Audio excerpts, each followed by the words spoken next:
இன்றைக்கு பொறுப்பு ஆளுநராக இருக்கக்கூடிய ஆளுநர் அர்லேக்கர் அவர்கள் வந்து விஜய் அவர்களை அழைச்சு பார்த்து பேசியிருந்தாரு. இந்த சந்திப்புக்கு பிறகு லோக்பவன்ல இருந்து ஒரு லெட்டர் ஒன்று வெளியாகுது. அந்த லெட்டர்ல என்ன குறிப்பிடுறாங்க அப்படின்னு பார்த்தோம்னா, உங்களோட பெரும்பான்மையை வந்து நீங்க இது வரைக்கும் நிரூபிக்கப்படவில்லை அப்படிங்கிற மாதிரியான ஒரு லெட்டர் ஒன்று வெளியாகுது. அதாவது என்ன சொல்றாங்க அப்படின்னு பார்த்தோம்னா, இன்னும் நீங்க வந்து பெரும்பான்மையை வந்து நிரூபிக்கல, அதனால வந்து நீங்க பொறுப்பேற்க முடியாது அப்படிங்கிற மாதிரியான ஒரு கடிதம் தான் அது. ஸோ இது வந்து பொறுப்பு ஏற்கல அப்படின்னா அடுத்து என்ன நடக்கும் அப்படின்னா வந்து நிறைய ஜேர்னலிஸ்ட், இந்த டிஎம்கே சப்போர்ட்டா இருக்கக்கூடிய ஜேர்னலிஸ்ட்லாம் என்ன பேச ஆரம்பிச்சிட்டாங்க அப்படின்னு பார்த்தோம்னா, இந்த லெட்டர் வந்ததுக்கு அப்புறமா வந்து விஜய் அவர்கள் வந்து சிஎம் பொறுப்பேற்க முடியாது, அடுத்ததா வந்து ஆளுநர் வந்து இரண்டாம் பெரிய கட்சியான வந்து டிஎம்கே வந்து கூப்பிட்டு பேசுவாங்க, அவங்கள வந்து தனி பெரும்பான்மையை வந்து நிரூபிக்க சொல்லுவாங்க அப்படிங்கிற மாதிரியான ஒரு டாக்லாம் வந்து சமூக வலைதளங்களை வந்து பேச ஆரம்பிச்சிட்டாங்க. நியூஸ்லயும் நிறைய பேர் பேச ஆரம்பிச்சிட்டாங்க. அதாவது அவங்க எந்த அளவுக்கு இறங்கி போயிட்டாங்க அப்படின்னு பார்த்தோம்னா, திமுகவும் அதிமுகவும் ஒன்று சேர்ந்து வந்து விஜயை வீழ்த்த கூட தயாரா இருக்க மாதிரியான டாக் வந்து இப்ப நிறைய பேர் வந்து பேச ஆரம்பிச்சிட்டாங்க. மெயின் ஸ்ட்ரீம் மீடியாவே இதை வந்து பேச ஆரம்பிச்சாங்க. ஸோ இது வந்து ரொம்ப பெரிய அவமானமா நான் பாக்குறேன். அது வந்து இப்படி ஒரு சிச்சுவேஷன் நடந்துச்சு, அதாவது விஜய் அவர்களை தவிர்த்துட்டு திமுகவும் அதிமுகவும் ஒன்று சேர்ந்து வந்து ஆட்சி அமைக்கிறாங்க அப்படின்னு பார்த்தோம்னா, இது வந்து ரெண்டு கட்சிக்குமே வந்து மிகப்பெரிய ஒரு அவமானம். அதாவது 60 வருஷ காலமா ஆண்ட கட்சிகள் வந்து இன்றைக்கு ரெண்டு பேரும் இவங்களான்னு வந்து ஒரு மிகப்பெரிய ஒரு சக்தியே இருந்துட்டு இன்னைக்கு விஜய் அப்படின்ற ஒரு 2 வருஷ கட்சிக்காக வந்து ரெண்டு பேரும் ஒன்று சேர்ந்து ஒரு ஆட்சி அமைக்கக்கூடிய சூழ்நிலை வருதுன்னா இதை விட அவமானமா வேற எதுவுமே பார்க்க முடியாது. அதாவது திமுக எதிர்ப்புங்கிற ஒரே ஒரு கொள்கையை காட்டி வந்து அதிமுக இருக்கு. பதவிக்காக வந்து இவங்க வந்து திமுக கூட ஒன்று சேருவாங்க அப்படின்னு நான் எதிர்பார்க்கல. அப்படி ஒரு டாக்கு கூட வரக்கூடாது, அதை வந்து தலைமை கிளியர் பண்ணியிருக்கும் அப்படிங்கிறத வந்து நான் சொல்ல வரேன். அவங்க ஒன்று சேருவாங்க அப்படின்னு சொல்ல வரல, அந்த மாதிரி டாக்கே வந்து இருக்கக்கூடாது, அப்படி ஒரு டாக்கே போகவே கூடாது அப்படிங்கிறத என்னோட கருத்து. இதுல வந்து விசிகா, சிபிஐ, சிபிஎம் இந்த 3 கட்சிகளுக்கு வந்து என்ன ஒரு கஷ்டம் வந்து விஜய் அவர்களோட போறதுல இருக்கு அப்படிங்கிறது எனக்கு புரியல. ஏன் அப்படின்னா டிஎம்கே அவங்க எவ்வளவு சீட் கொடுக்குறாங்களோ அதை தான் நீங்க வாங்கிட்டு இருந்தீங்க. அவங்க எங்க போய் போட்டி போடணும் அப்படின்னு சொல்றாங்களோ அங்கதான் போய் போட்டி போட்டுக்கிட்டு இருந்தீங்க.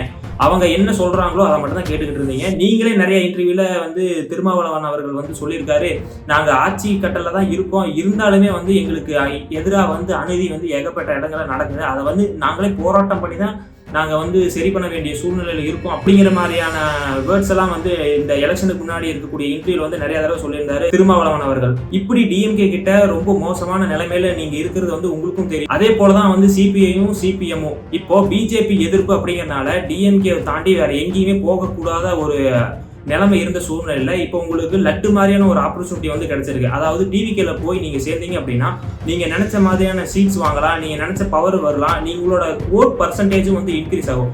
இதற்கு முன்னாடி வந்து காங்கிரஸ் வந்து தேர்தலுக்கு முன்னாடி வந்து விஜய் அவர்களுக்கு வந்து ஓட் ஷேர் இருந்தாலுமே வந்து அது சீட்ஸா கன்வெர்ட் ஆகாதுங்கிற ஒரு பயத்துல வந்து டிஎம்கே கூட கூட்டணி வச்சிருந்தாங்க.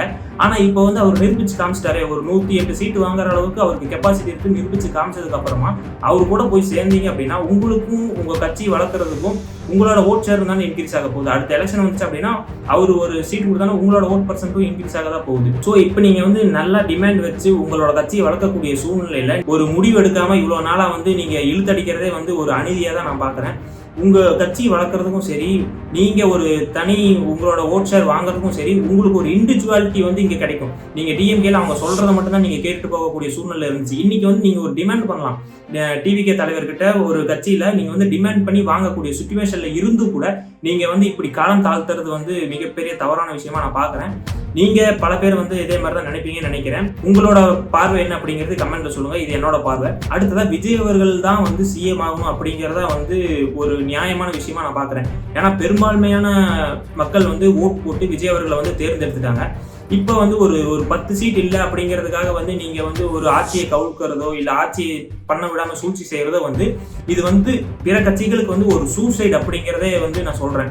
டிஎம்கேவா இருக்கட்டும், ஏடிஎம்கே ஆகட்டும், இது வந்து விஜய் அவர்களை வந்து சிஎம் ஆக்கி விடல அப்படின்னா அது வந்து உங்களுக்கு நீங்களே வச்சுக்கிற ஒரு ஆப்பு தான். இப்போ விஜய் அவர்களை வந்து நீங்க 5 வருஷம் ஆட்சி பண்ணுப்பா அப்படின்னு சொல்லி அனுப்பிட்டீங்கன்னா கூட அவங்களே வந்து நிறைய தப்பு செஞ்சு மாட்டுவாங்க. அதாவது அவங்க பெரும்பாலும் யாருக்குமே வந்து அவங்களுக்கு வந்து ஒரு எக்ஸ்பீரியன்ஸ் கிடையாது, அதனால ஏகப்பட்ட பேர் வந்து மாட்டுவாங்க, ஏகப்பட்ட தவறுகள் செய்வாங்க.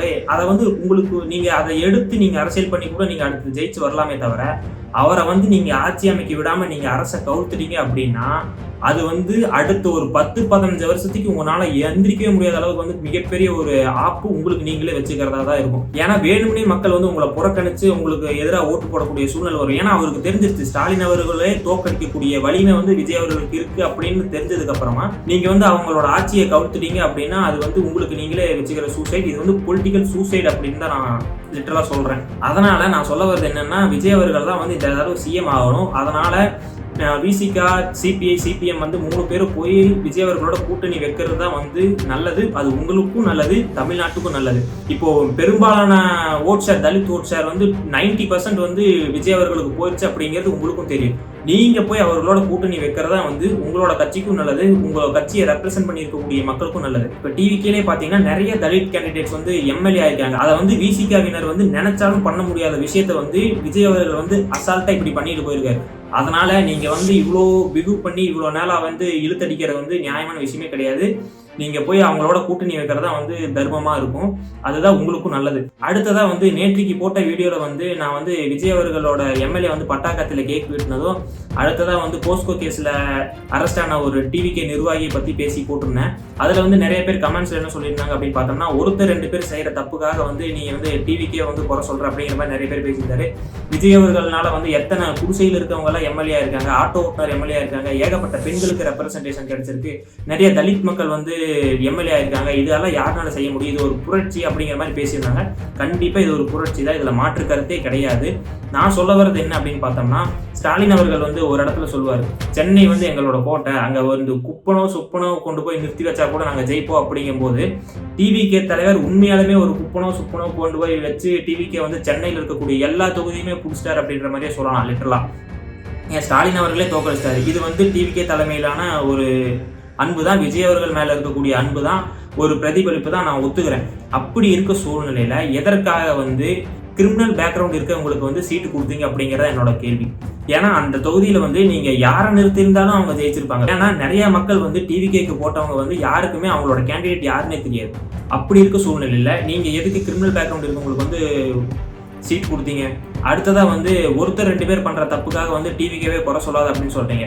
இப்போ ஒரு எக்ஸாம்பிளுக்கு நான் சொல்றேன். இப்போ உங்க கையில இருக்கக்கூடிய நகத்தை மட்டும் வெட்டி எடுத்துட்டாலோ இல்ல கையில மட்டும் சின்னதா ஒரு சுத்தி வச்சு அடிச்சாலோ உங்களோட டோட்டல் பாடியும் தானே வலிக்கும். அதே மாதிரிதான் ஒரு எம்எல்ஏ செய்யக்கூடிய தப்பு வந்து டோட்டல் கட்சியவே தான் பாதிக்கும். அதனாலதான் ஆரம்பத்துல இருந்து சொல்றேன், டிவிக்கில வந்து ஏகப்பட்ட பேர் வந்து கிரிமினல் பேக்ரவுண்ட் கொண்டவங்க வந்து எம்எல்ஏ ஆயிருக்காங்க. ஸோ அதனால விமர்சனம் வரதான் செய்யும், விமர்சிக்க தான் செய்வேன். இதை இன்னொரு எக்ஸாம்பிளோட பார்க்கலாம் அப்படின்னா வந்து என்டிகேல வந்து இந்த ராஜா பேரன் அப்படிங்கிற ஒரு வந்து நெல்சன் அப்படிங்கிற ஒரு அட்வொகேட் வீட்டுக்கு போயிட்டு கத்தி எடுத்து காட்டி அடி வாங்கி ஜட்டியோட நிக்க வச்சிருந்தாங்க. அவரு போய் அவர் யானை கவலமோ பூனை கவலமோ ஏதோ ஒன்று வித்துட்டு போறாரு. அது வந்து இங்க பிரச்சனை கிடையாது. அது வந்து ஒரு ப்ராடக்ட்ல வந்து 4 பேர் குறை சொல்றாங்க அப்படின்னா அதை வந்து நீங்க லீகலா தான் நீங்க போய் நீங்க ஃபேஸ் பண்ணணும். அதை விட்டுட்டு அவர் வந்து என்டிகேல இருந்து 4 பேரை கூப்பிட்டு போயிட்டு வந்து சண்டை போட்டு இன்னைக்கு என்டிகே மானமே வந்து நடுத்தெருவில் இழுத்துட்டு வந்து விட்டதுல வந்து ராஜா பரனுக்கு வந்து மிகப்பெரிய ஒரு பங்கு இருக்கு. நான் வந்து என்டிகே ஆதரவாளர் கிடையாது. ஆனா வந்து தமிழர் அப்படிங்கிற ஒரு உணர்வுக்காக வந்து சின்ன சின்ன பசங்கள்ல இருந்து நிறைய பேர் காலேஜ் படிக்கிற பசங்க, வேலைக்கு போற பசங்க எல்லாம் வந்து அவ்வளோ வேலை செஞ்சு வெயில கஷ்டப்பட்டு உழைச்சிருக்காங்க. அவங்க வந்து எந்த ஒரு எதிர்பார்ப்புமே இல்லாம வந்து வேலை செஞ்சிருக்காங்க.